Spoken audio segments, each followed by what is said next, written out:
Oh, you did the Wait. museum. Huh?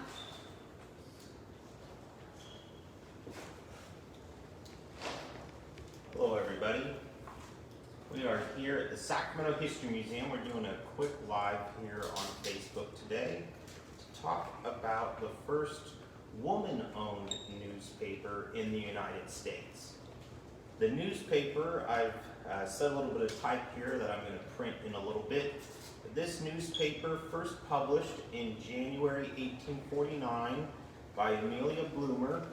She was the head editor, and this newspaper really spawned out of a lot of issues that started at the Seneca Falls Conference that was held in Seneca Falls, New York in July 1848.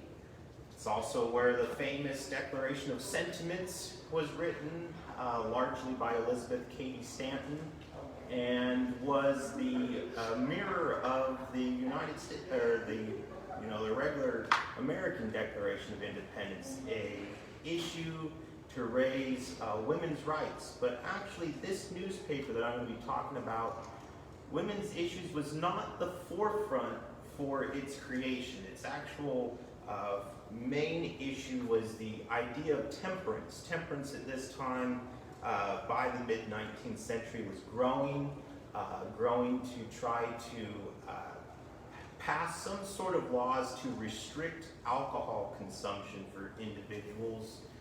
Many of these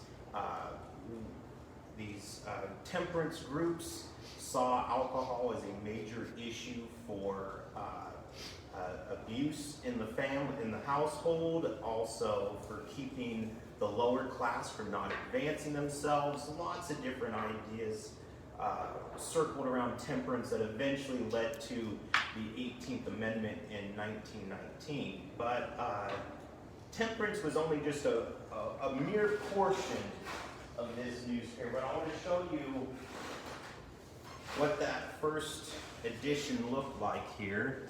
It was a 3-column newspaper, and it was published monthly beginning on January 1st, 1849.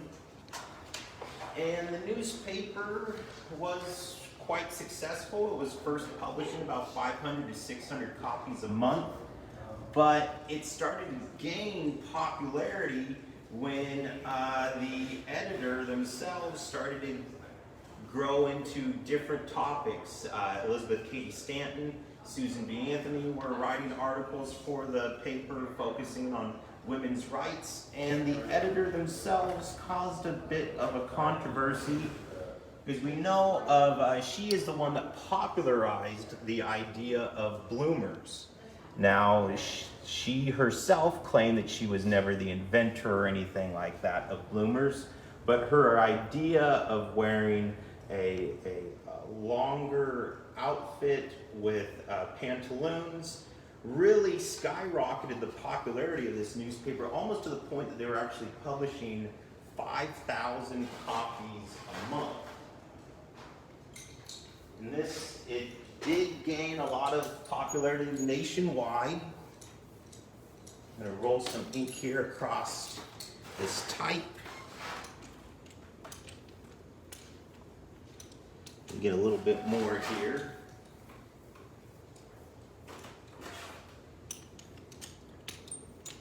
Now I'm going to print this using our Washington hand press.